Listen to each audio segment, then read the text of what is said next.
Yeah, and a lot of the new guys that they think about pressure and not movement. Most incidents, they don't happen because of pressure; they happen because of movement. But just some of the things that we would say to be cognizant of is, overspray, drift, and I like to think that when guys are, I know this when guys are up on a man lift, if they're 50 feet in the air and they're spraying with a gun, it's no different spraying it with a drone. No. At all. Yeah.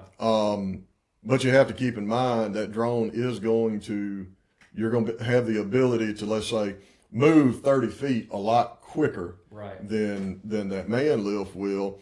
And, with us, it's a standard operating procedure. And most of the time, we're not just going to keep spraying as we're moving and repositioning and all that. Right. That's why we have all of our equipment on, remotes. I'm a big fan of killing the chemical, killing the water, and not spraying anything as you move.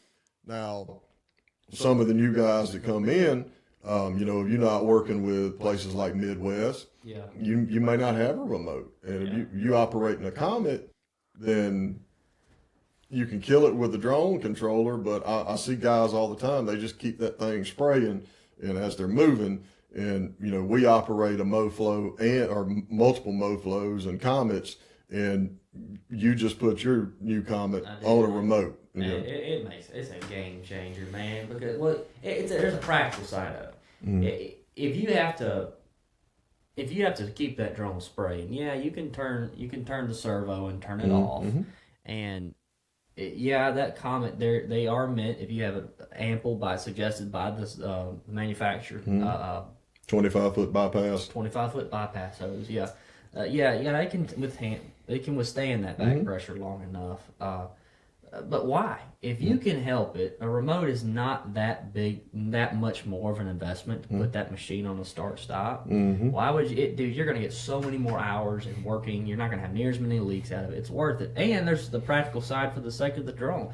You're not having to move and spray chemical while you're moving. Mm-hmm. And then when you turn that machine off, you're draining that line. So it's giving that drone a lot less weight to move. So your battery life's going to be enhanced. Exactly.